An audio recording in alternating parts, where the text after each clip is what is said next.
Right, good evening everybody. Could we come to order? For the benefit of Cabinet, the session tonight is being filmed by the Labour Group as part of their training process, so they can show their members and their candidates what happens at a Cabinet meeting. Could I suggest that you come back next month, because it's a very small agenda, and next month you'll be able to gain our budget paper, which will be there, and your members will be very interested in seeing that one. Apologies for absence, please. Chairman, apologies from Councillor Keith Burrows. Thank you. Are there any declarations of interest in matters before this meeting? None? In which case, could we approve the minutes of the last Cabinet meeting on pages 1 to 14 of the agenda? Is that agreed? Agreed. Thank you. And as usual, to confirm that items of business marked Part 1 will be considered in public and items of business marked Part 2 are in private. For the benefit of the Labour Group, that means that normally these are contracts, private contracts that we do after the public part of the meeting, always in Part 2. The Cabinet reports in Part 1 are numbers 5 to 6, and the Cabinet reports in Part 2 tonight, not for publication, are 7 and 8, and there is an addendum to Cabinet Report 8. So, if we can move on, the first report on page 15 is a review into criminalisation of looked after children from the External Services Scrutiny Committee. Councillor Simmons. Well, thank you, Leader. I'm not sure if we're expecting a presentation from the Chairman of the Committee. We are? Yep, okay. Well, in that case, I'll introduce the report briefly and its recommendations, and we'll hear from Councillor Riley. One of the issues that causes concern at a national level is the high number of children in the care of local authorities who find themselves with either a criminal conviction or in trouble with the police. And I know something been of concern to members, including a number of councillors who are also magistrates who've taken an interest in what they might do to improve the situation. And that's what's stimulated this particular piece of work. But Councillor Riley, perhaps you'd like to say a little more to Cabinet about it before we debate the recommendations. Thank you, Leader, and thank you, Councillor Simmons. It's a great pleasure to introduce this topic and this report that was a single meeting review that the External Services Scrutiny Committee took on.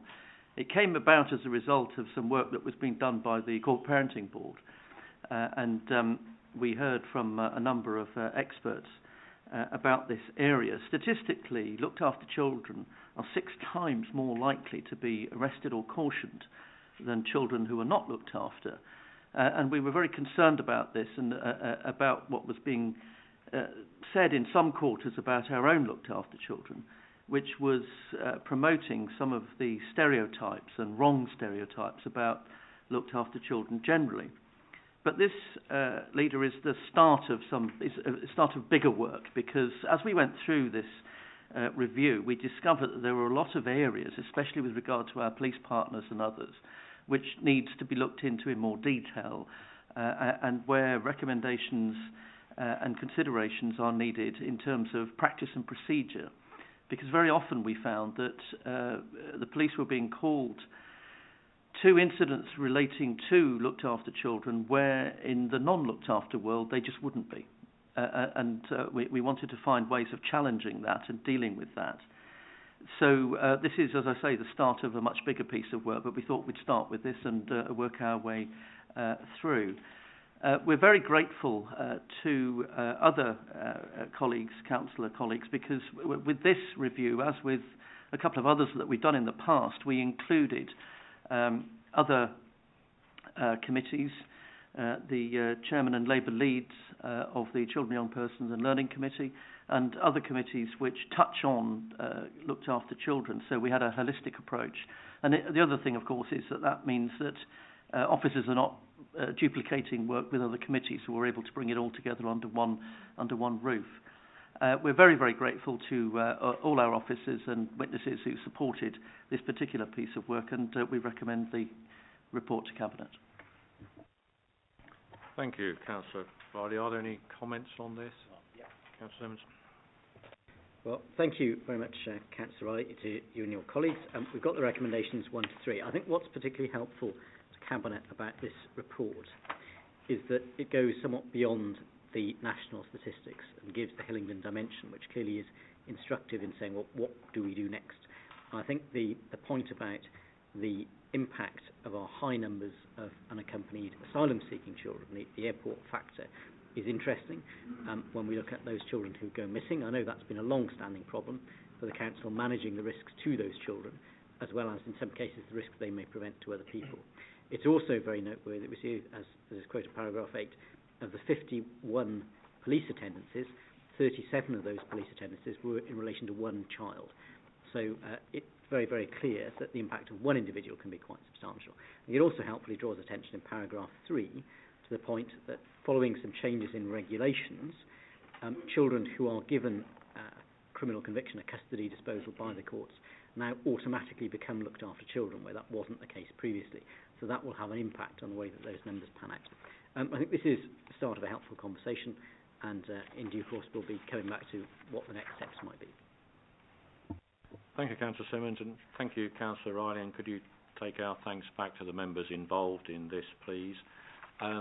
Recommendations 1 to 3, are they agreed? Agreed. Thank you. Agenda item 6, page 21, Council Budget 2017-18, Month 8, Revenue and Capital Budget Monitoring. Councillor Bianco. Thank you, Leader. Well, as you say, month 8, and that means November of last year, and it means another in-year underspend, taking us to now an underspend of slightly over £1 million, which is an improvement on the previous month reported to Cabinet previously. So it is a good news story, of course. You will see there are 10 recommendations either at the bottom of page 21 or the top of page 22, and on the addendum sheet, which most of you will have, I hope, there are 2 further recommendations, recommendations 11 and 12. I will leave you to speak to most of these recommendations as you normally do, Leader, but I will just touch on recommendation 12 because it's something I've been involved with significantly over the last few months. We have been working with a number of our uniformed and other youth groups to promote their activities and to help them. And this is one of the places we've been able to make that help concrete. The 2nd 9th Ruislip Scout Group currently occupy a site owned by the Church Commissioners. The Church Commissioners want to sell that site, and they have offered them a sum of money towards a move. The Scouts have some money of their own, and we are in the happy position of being able to match fund. This will enable them to move to a new site and to build a new hut to continue the very successful scouting activities that have been taking place there for many years, and hopefully will into the future. So it's a really good positive step. I know there are a number of other Scout facilities where the Council has been or will be involved in due course. Another obvious one being the First Northwood, where the Mayor, this year's Mayor, is one of her one of her charities for the year, and so they will receive funds through her. So it's a really good step. Overall, if one turns to page 24, you will see the general summary of where we stand at the moment, or at least in November, as at November. The expected balances will now total 38.8 million, and that our savings continue to be on track and will be all provided for by the end of the financial year. And at the bottom of the page, our usual statement about the capital programme, showing that there is an underspend of about 10.5 million, most of which is to do with rephasing. So this spend will happen, it'll just happen a bit later than originally forecast. It is a good news story. We are moving in the right direction. We have significant balances that will carry forward and will continue to stabilise this council going forward, and enables us, of course, to produce the budget that we will produce next month. I so move the recommendations 1 to 12. Thank you, Councillor Bianco. Going through those in a little more detail then, recommendation 1 is to note the budget position at November 17, this is month 8. Recommendation 2 is to note the Treasury Management update November. This is at Appendix E on page 59 of the report. And if you look at page 59, you will see that on our £92 million deposits, we are getting an average rate of return of still 0.42%. It's been that for a few months now. On outstanding debt, the 63 million of outstanding debt, general fund, cost us 3.38%. There were no scheduled debt repayments during November. Gilt yields remained fairly flat throughout the month. Therefore, premiums remained too high to make any early repayment of debt feasible. Importantly, there were no breaches of the prudential indicators or non-compliance with the Treasury management policy and practices. Recommendation 3, this is the normal approval, the sign-off of agency and consultancy appointments that the Chief Executive and I do on a monthly basis. It is shown on page 61. It is shorter than usual because in December we sign off 2 months, so it was larger in December than it is in January. But the details of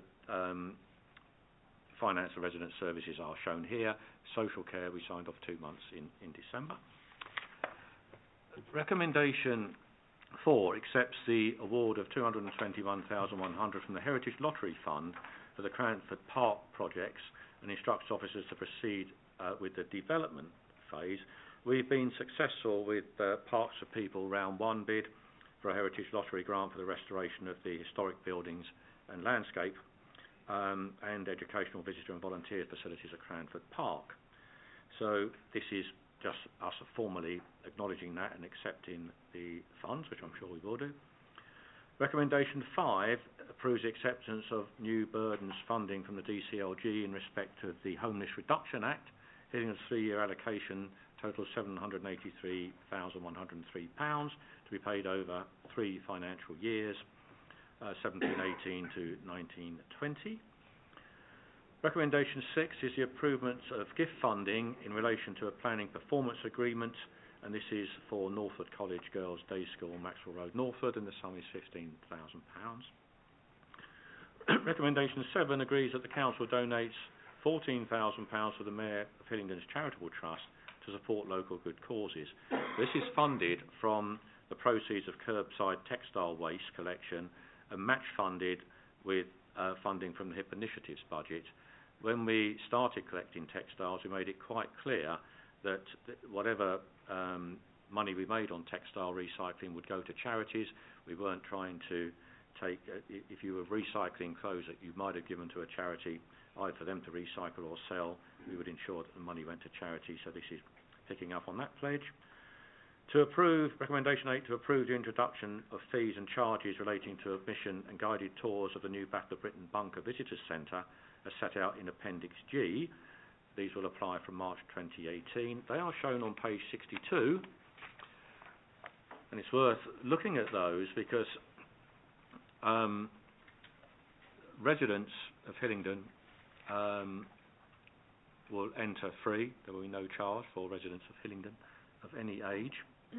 Young people who are non-residents will be free, and serving military personnel from anywhere, a resident or otherwise, will be free to enter the exhibition centre, and the same will apply to tours of the bunker. So if you're a Hillingdon resident, on production of a Hillingdon First card for adults is free of charge, both the bunker itself and the exhibition centre. And there are what are fairly modest charges for everybody else. We do want to make sure that as many people as possible benefit from looking at this heritage asset. Recommendation 9 is to note the increase of 20% to nationally set planning fees and removal of requirements for exemptions from fees for applications received after Article 4 directions. These are shown in Appendix H, page 64 to 68, if you want to look at the detail of those.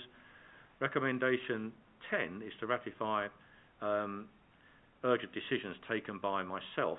This one is on January the 8th, set out in Appendix 1, and this was for the London Borough of Hillingdon to opt into the London Business Rates pilot pool, which all councils across London have done.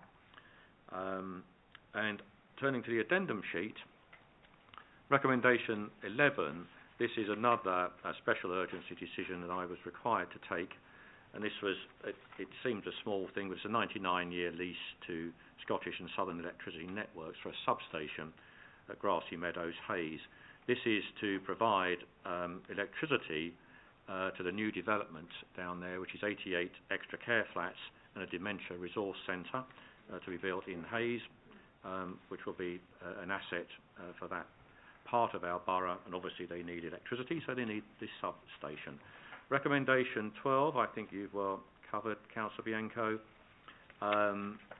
You are right to indicate that this is a good news story. It always is in Conservative Hillingdon, to end the year in such a strong financial position as we're coming up towards the end of the year now. Gives us a healthy start for the coming year, and I think on that the recommendations have been moved, so are there any further comments? If not, are those recommendations agreed? Agreed. Thank you.